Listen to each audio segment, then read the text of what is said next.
Zoom family, welcome back. It's Sunday, and that means we're having more creative conversations with Ron Nicoli over in Las Vegas, our good friend. Ron, how you been? Good, doing well, staying healthy. That's a fantastic man. And this week's very exciting. If people have been watching us for the last 3 weeks, you'll know that I specifically asked Ron, hey, please show us Las Vegas. We've got to know you very well. Las Vegas is a place that gets 39 million visitors a year, 150,000 hotel rooms, and 38% are millennials that go and check out these places. And Ron, as a marketeer to millennials, is the best guy to show us around. So this week you've answered my prayers, and you're going to be showing us Vegas, right? Correct. Yeah, we went on a little adventure the other night and tried to capture some footage in places that we could. Yeah, it was a fun night. Hey, that's fantastic. It's very exciting. We're going to be getting a first-person perspective of what Las Vegas is like. So give us a little bit of a background to what you'll be showing us, and then we can leap straight in. So it was actually, I got to be honest, it was a little bit harder than I anticipated.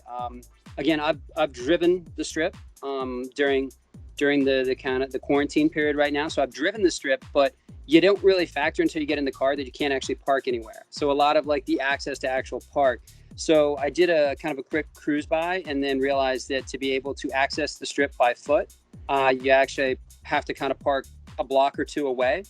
So I ended up parking a little bit further away, but it gave me the opportunity, because of where I parked, to actually get a little bit of footage of a pretty famous or infamous position there, or place, which obviously was where the drive-by murder of Tupac Shakur happened. So we're gonna get to see that corner. Obviously, that happened back in '96 after a Mike Tyson fight. So that's a kind of almost like iconic space to see, and it's crazy because I actually lived in a condo complex actually on that corner and did not realize for many years until I watched like a documentary on Tupac that essentially right outside where I was living is where it happened. So we kind of start out there, and then essentially we continue our journey, because basically from that corner you're one block from the actual Flamingo and Las Vegas Boulevard, which essentially is like the 50-yard line of the Strip if you look at it that way. So we kind of continue from there. The next stop we get to is the Cromwell, and again this is kind of a property in place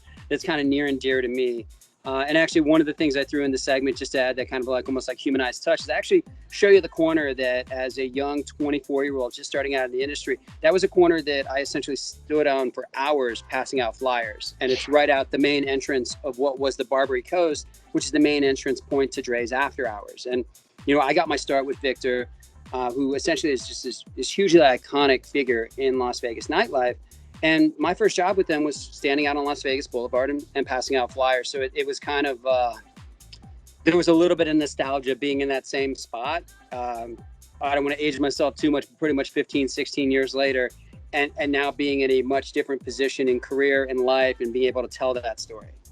Hey, this is super, man. So let's get the ball rolling. Take us into the first segment. So the first segment, we're going to talk about Drai. So we're going to talk about the After Hours. We're going to talk about the new club that came out, I believe, in 2014 is when Victor in Ceasar's Palace did the renovation of that property, which became then the Cromwell. They essentially created their own boutique hotel brand. And basically what they did is they essentially had to double the building to encompass what he was trying to do on the rooftop. And again, I think what Victor did is Victor saw what he had designed at Excess. A lot of people don't realize that Victor, in conjunction with Roger Thomas, were actually the ones that designed the Excess space, and it had great flow. And not to get too much into Excess, but the interpretation when Excess was done was that the inside was going to be that focal point. The DJ was in the booth. It wasn't center facing. It wasn't in front of you. And that the outside was going to be this kind of common area to sit and have drinks. And we found very quickly that because of the mass coming in, because of the kind of the buzz that was around it, we were seating tables outside. So when you see the design of Drai's, which we actually obviously, unfortunately, didn't get to go inside the space, but if you look at images of Drai's, the in to outside tell a story together and essentially provide a very long runway for the talent. And it's almost as if Victor took what he did at Excess and essentially evolved it and did a really amazing job from a flow perspective. And again, it's a very unique venue because you're, a few hundred feet up on this rooftop, and the club itself is on the rooftop, obviously encompassed and enclosed, but then you have this outside pool that essentially connects. So it's a really great runway that you're getting to see that overlooks the Las Vegas Boulevard. Awesome. Let's check it out. How's it going, guys? We're here today on Creative Conversations. We're here in Las Vegas. What we're going to do tonight is we're gonna start our segments doing a little bit of tour of Las Vegas. I'm going to tell you a little bit about the city, and we're going to make some stops along the way. And this obviously is going to be kind of a continual weekly series where we're going to focus on some of the history of Las Vegas in conjunction with the history of nightlife. So right now what we're going to do, we're on actually Flamingo Road. This is the road that essentially intersects with Las Vegas Boulevard. We're going to go on a little walk and talk, and we're going to tell you a little bit about Las Vegas nightlife and the origin. Drai's After Hours, again, has been a staple of after hours in Las Vegas for over 20 years. And when the renovation to the Cromwell took place, Victor did not stop the party. Victor set up a temporary location over at Bally's across the street. Again, there was such a core group and audience and loyal gathering at Drai's After Hours. He did not want to disrupt. He did not want to disrupt his fans. He did not want to disrupt the customers. So again, relocated for that period of time, created a position of uninterruption as he brought Drai's After Hours back for the reopening of Cromwell and the opening of Drai's Mega Club and Beach Club. Again, testament to Victor Drai, looking at this and saying, hey, customers are there, fans are there, loyalty is there. I don't want to disrupt the experience. 20 years strong, Drai's After Hours. Over the last few years, there's essentially become this kind of subculture of entertainment that happens on the Strip. And similar to what you would see in LA on Hollywood Boulevard with the Mann's Chinese Theater, you're basically on days of activation here in Las Vegas. You're going to see the Spider-Mans, the Mickey Mouses, the Transformers, and it's become a whole culture that essentially is in these core traffic positions in Las Vegas. On the corner here of Las Vegas Boulevard, and honestly, there's a huge congregation of these essential street entertainers that takes place in front of the Bellagio fountains. Origins and beginnings. When I started my career in nightlife, you guys might see some of the things we're doing now, the photography, the animations, etc., the marketing campaigns, working with the DJs and artists. But truthfully, when it all started out here in Las Vegas, on the Boulevard, on the Strip. I used to stand outside this door for hours a night, passing out flyers and talking to customers and passing out drink tickets and stuff. And again, it's essentially the origin for most people in nightlife started out in a position very similar to that. I don't know if you guys can see behind me, but this is obviously Las Vegas Boulevard. This is Boulevard that sees millions of visitors monthly, yearly, etc. And right now, if we look at the Boulevard, there's very minimal cars. As you can see, there's cars actually crossing past the Boulevard. So there's probably people that are going home, live in some of the sub-communities of Las Vegas. But when you look straight down the Boulevard, I literally see 2 cars. So it's just crazy to think in this time right now, with COVID and pandemic and everything going on, that this Boulevard that normally has a lot of activity is essentially closed. So Ron, that's pretty awesome. Thanks, fantastic first way to kick off and see Drai's itself. And then you're now going to take us on to arguably one of the most recognizable spaces in Vegas. I mean, I'm a big boxing fan. I've been watching boxing for years. I'd heard about Caesar's Palace. And now you're going to take us to Caesar's. Yeah, we end up cutting over to the bridge. And again, like I said, we pretty much got as close to Caesar's Palace as we could under the current circumstances. But what I also did is I wanted to have a good vantage point so you could see on camera essentially the scale of the actual property. And we've got a really great shot of the towers in the background, and obviously the logo kind of beaming at you, I believe, in red. But Caesar's is such a very iconic space. Like, a lot of people look at it and think about the Hollywood connection, with the Hangover movie being shot there, and some of the kind of iconic sporting events that have gone on in Caesar's Palace throughout the years, and some of the entertainment that's played there. You think about when Celine Dion came to Las Vegas. She was that huge residency that went on there, and obviously went on there for over a decade.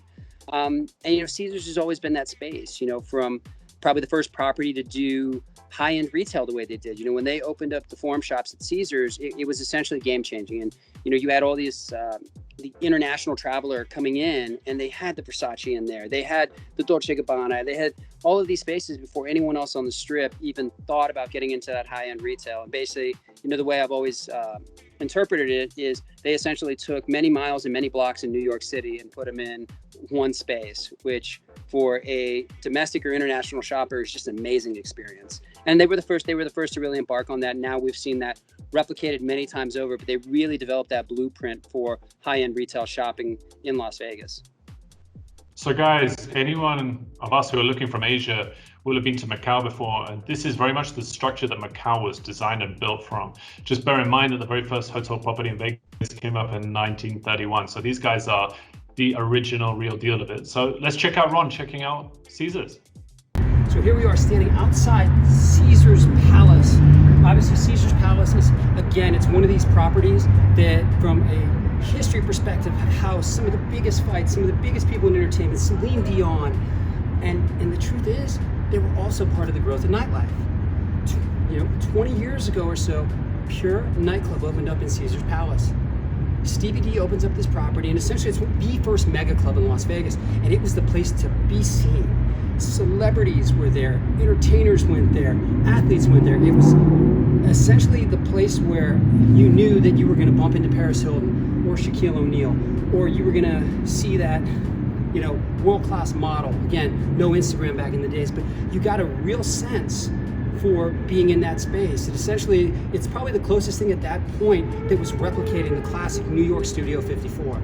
So again, Ceasar's Palace, pure nightlife, mega club, amazing experience. One of the first clubs that I really fell in love with in Las Vegas. Fast forward, survives about 14, 15 years, bam, taken over, shuts down. And again, at that position, Hakkasan Group had a venue at MGM that was crushing it. Had some of the biggest residencies in Las Vegas. Probably at that point was best in class in Las Vegas for nightlife, positioning itself probably best in class, one of the best clubs in the world. They come in and decide they have a new concept called Omnia. So Ron, that's awesome. That's a really clear viewpoint of one of the most famous scenes or shots of Vegas. But you're going to be opening nightlife elements in Resortsworld Las Vegas. You're looking at restaurants, bars, clubs. You're doing over 100,000 square foot of it. And if we focus in on nightclubs for now, what are the biggest nightclubs, the biggest names in the world that are located in Vegas? Omnia nightclub, which opened up about 5 years ago now, is really one of the top players in the nightlife space. I think that when you look at the marketplace, I would say questionably over the last 5 years, they're positioned at either number one or number two. And again, when you're looking at that positioning, I think it's really perception on who you're asking or who's telling you that placement. But again, it's a club that, again, I think every time someone opens up a venue in Las Vegas, they're trying to evolve and step up and really, I guess you would say the term of changing the game is always used, but they really did when they entered the marketplace. One of the things that's interesting to me is when in my position, when you get to see these spaces transform into a new space, because again, the venue that was there prior was Pure, and Pure was a super iconic nightclub in Las Vegas. Went over 10 years. It was the place that every celebrity hung out. Like DJ AM was there. Paris Hilton's doing birthday parties there. So you had all these amazing things that happened at Pure, and the footprint was there. And when you walk into Omnia, you don't see that footprint. It's like they did a really amazing job of taking and essentially blowing out the entire place and taking those bones and developing something that, again, being a person that's been in both spaces many times, I don't feel I'm in Pure.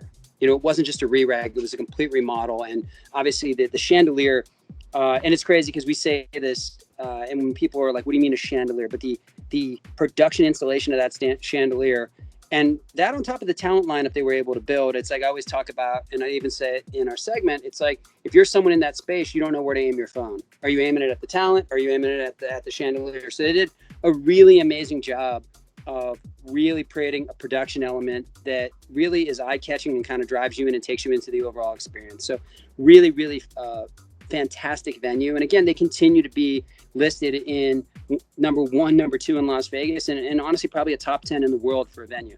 Omnia nightclub.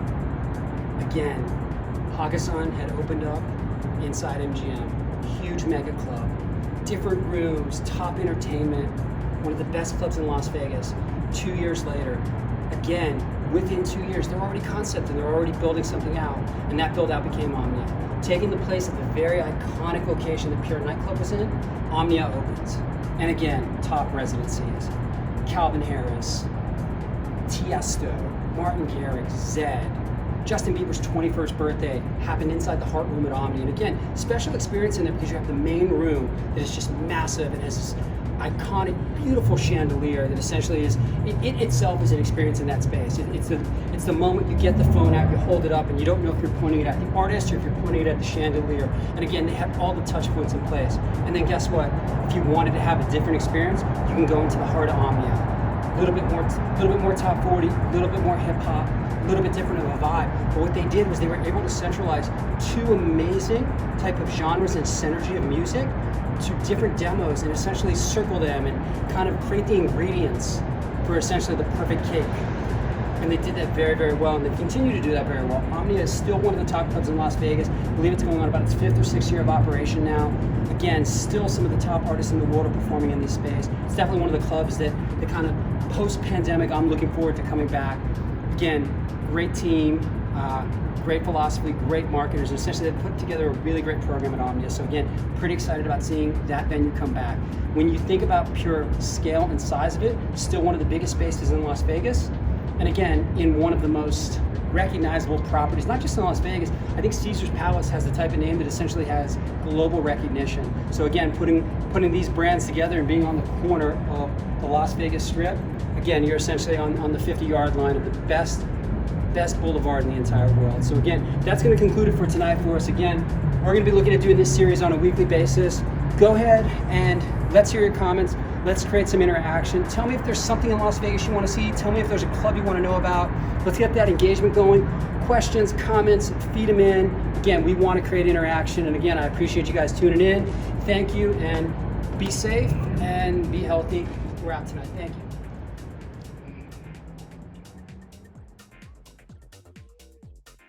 Well, that's phenomenal. I mean, I can really see what you're talking about with the chandelier. That's pretty much wow factor. And a lot of nightclubs won't invest in that kind of structure. And the reason I guess you can is because, as I said earlier, you get 38 million visitors a year, and only 16% of that are foreign visitors. About a third of your guests, I gather, from South California. But that means you have a huge amount coming from that massive country of America that are flying in specifically for this.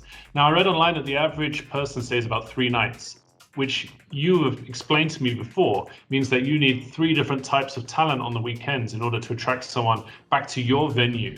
So give me an example. How will a nightclub structure of a weekend or even a week work in Vegas? I'm going to plan a weekend. I'm going to come in for 3 days. What am I going to do?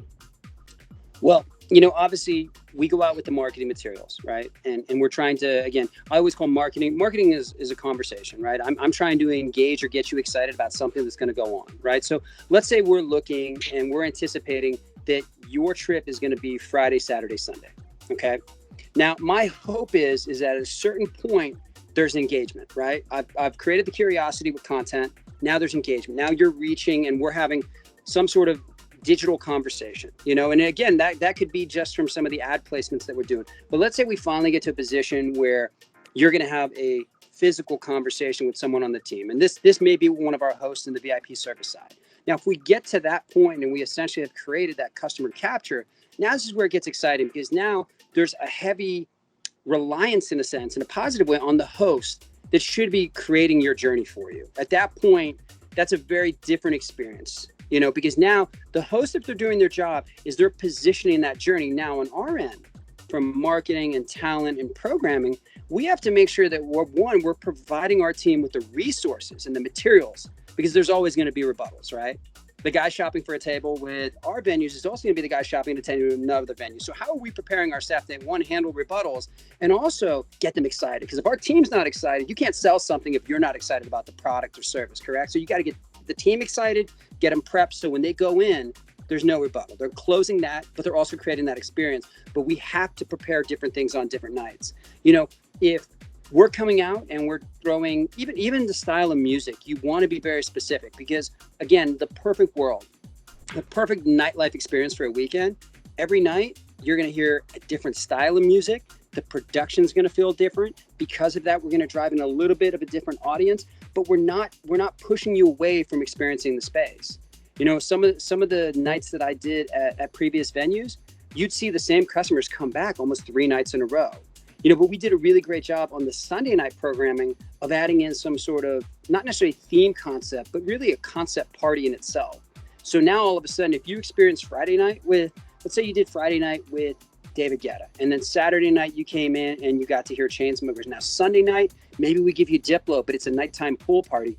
you basically didn't have to leave the property, or you didn't have to leave the venue, because each night, between the music, production, the crowd, the environment, there was a different feeling of experience. And that's really what the goal is how do we create experiences? Now, because here's the truth, if we look at it, if I create the right experience and you're excited as a customer and you take that phone out, now you also, it's like now there's mutual, because now you're also an ambassador.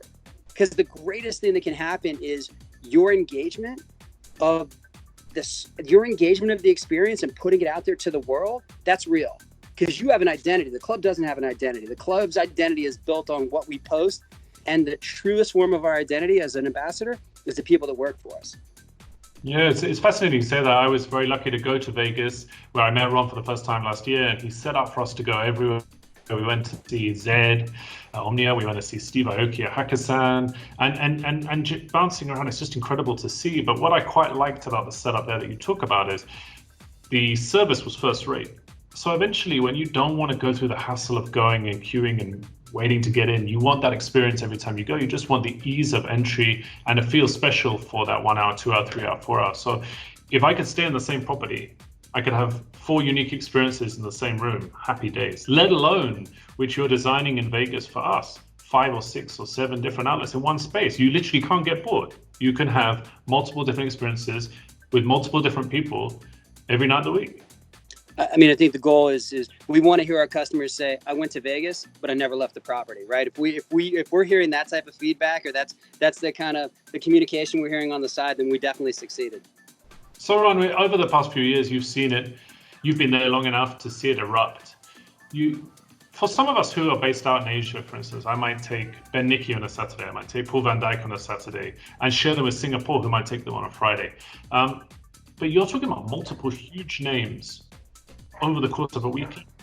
And can you give an example of a lineup that you've experienced in the past? And also, how does that work?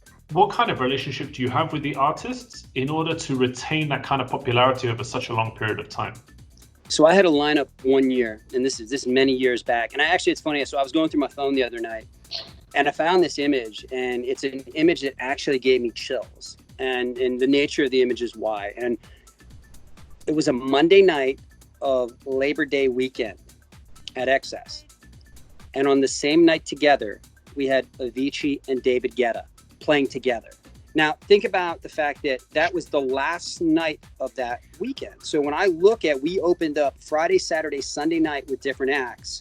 And I believe it was, Steve Angelo, Afrojack, Tiesto. And then this was the Monday night. And, the Monday night is David Guetta and Avicii playing together. And I just remember, and the thing is, sometimes we look back and we don't realize how special a night was, right? And again, I think that's why when I'm seeing this image and it's just kind of hitting me with the chills, it's because I don't know, obviously he passed, but we could never replicate that in any sense right now. Like to get 2 guys who at that point, again, we're both tier 1 at that point, but to have the ability to say they're both residents of this venue, and to take the chance to say on a Monday night, we're going to put them both together. And again, it was just a really, really, I don't want to say, everyone used, it's a crazy night, but it was a magical night. There's no other way to put it. Because I remember standing off on the side and just looking. And again, XS is the type of space where you got inside and you got outside, but just stand there and watching the crowd and seeing, essentially, it was like a sea of people and people in the pool and people everywhere. It was such a magical night. And again, it's one of those things where when you look at lightning striking twice, it's like in my mind, I'm thinking not only how do I replicate that as we move forward, but how do I create something that elevates from that experience? What's the modern day version of that, 7 years later? Yeah, but you say something fantastic there, Ron. I can't stop grinning when you're talking about it because I wasn't there. But just the thought prospect of putting 2 of those A-listers together, it's like Kobe and LeBron in a team, Kobe and Shaq in a team. People lived through that period. They saw magic happen, and they'll tell their grandkids for years to come. And I get a buzz thinking about it because it's almost like picking your draft picks and putting them all together. And that's pretty special, man. To be able to say that. But you guys have the connections to make that happen year after year. And I'm sure you're talking to some big names. I won't ask you who, but you can give us a bit of a teaser that you're probably talking about some amazing programming that will also, when Zouk Vegas kicks off, you'll be doing similar things. You'll be doing big nights with big DJs, but also concept evenings, experiences, that will mean that when I go to Vegas, I just have to go there, right? Yeah, and the thing is, the way I'm looking at it too is we always talk about the guest or customer journey, right? And my thing is too is it's like now like looking at the artist journey, because the thing, the one thing you brought up is through the years you start to develop relationships with the artist, and they're traveling a lot, and again, I always look at it that there's a lot of disruption in their lives, because to really be successful, there's a mixture of things they need to do. They need to be producing, they need to be making sure that stream count is up, and they need to be also touring. And a lot of that disrupts kind of a normalcy of life. And obviously they're compensated well for that in most cases. But when they finally get somewhere, I think most of all, they want to feel comfortable. They want to feel that they're around good people. They want to feel like they're in a very, I don't want to say safe space, but they want to feel very comfortable when they get somewhere. And it's even things that I've thought about recently is what is that artist journey as we embark and we develop culture in a very foundational sense for where we're going as a company. What is that artist journey? Because that's going to be important once we get into it. And like to your point, as these conversations continue to happen and we look at what that feel is for Las Vegas as an identity in an entertainment perspective, how are we creating an environment that the artist is excited about coming to Las Vegas? It's funny you say that.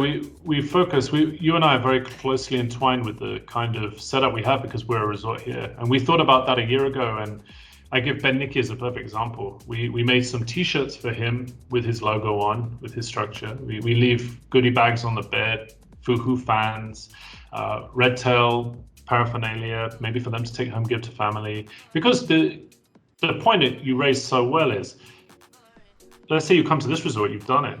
You've gone a long journey to get to Malaysia, then an hour to get out of the airport. You've got a 2-hour drive up to Genting. By the time you arrive, you're probably exhausted. You don't know who Joe is. You don't know who Alex is. You're like, I've got to do this again. And so the next steps are really important about making you excited for your gig, because you're doing it maybe 300 times a year. And the small touches of taking you for dinner, making sure that you've got all of your rider. But outside of that, you're adding comfort on top. Maybe you do small things like set up visits to the spa. Maybe you just give them a tour. Maybe you take them to the gym with you. And I know you told me some great stories. You and David used to work out together. You used to just give him the human touch, make him feel like a human, so that when he came to your venue, this is something that Zouk has done very, very well for 28 years.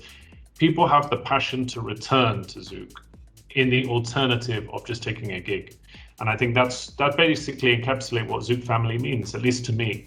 And you felt that when you came to Malaysia. I felt that when I came to Vegas. Small things have just been taken around and shown around, and a home away from home, I guess.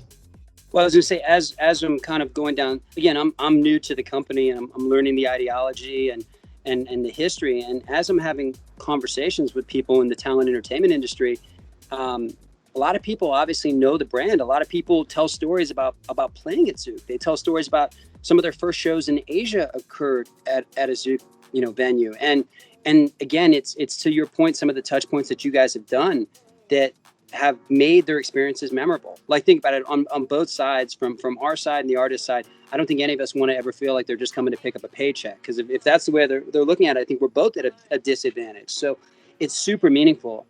And again, creating even what could be the smallest touch point, right? But it's a touch point that maybe someone else isn't doing, or it's another point of connection that's humanizing the situation and making them feel very comfortable, and making them feel that there's an excitement, not just about them playing the show, but there's an excitement about them, being part of the Zouk family. I think that's really important.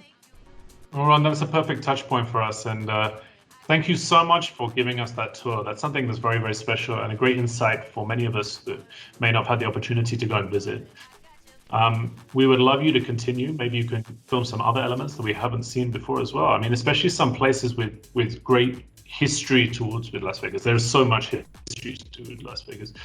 And another thing I would love to touch on next week is to go through some of your favorite memories over the last 15 years. I'm sure you've got some great snapshots that you can share with us. I'm sure you've got some great campaigns that you've run before that maybe you can share, because whatever we've experienced so far, Vegas is a different animal. It's like, I always say, it's like nightclubbing on steroids. And I'm sure you've got some things that, I mean, you've shown me some of your marketing portfolio before, and it's really given myself and Alex chills here. It's very wow factor. So we would love to share next week some insights into some campaigns you've operated and the thought process that went into it exactly what you're talking about, which is what is the storytelling that builds the brand, and that's something that Zouk Vegas, I'm really excited to see. Sounds great. And like I said, I was going to say, if you know, through any of the feedback, if there's something that people want me to go to, you know, maybe we can put that out there. If there's something someone says, hey, I'd like to see this place or know about it, like, you know, if we can, let's let some of the fans come back and throw some things at me and you, and maybe we can figure out how we can show them that. Yeah, I've got a request. There's a scene in Ocean's 11 that I love at the very end where they stand at the famous waterfall, the water feature. I think it's Bellagio, is it? Correct. Yeah. I would love, whenever I get out to you, it would take a few of us and recreate that shot. Would be very cool. Give me some chills. Something to. And I know the scene you're talking about right at the end. That's an awesome scene. So Ron, get some sleep. Thanks so much. We're going to have a lot of great feedback from this, but let's focus on some campaigns next week, and let's really deep dive into the structure of building the brand. And I think that's something that a lot of people starting their career, even people who are having to reinvent their product right now, would really, really love. Sounds great. And Joe, thanks again for talking with me tonight. And again, I love doing these creative conversations with you. So thank you for letting me be part of it. Looking forward to it, Ron. Take care. Take care.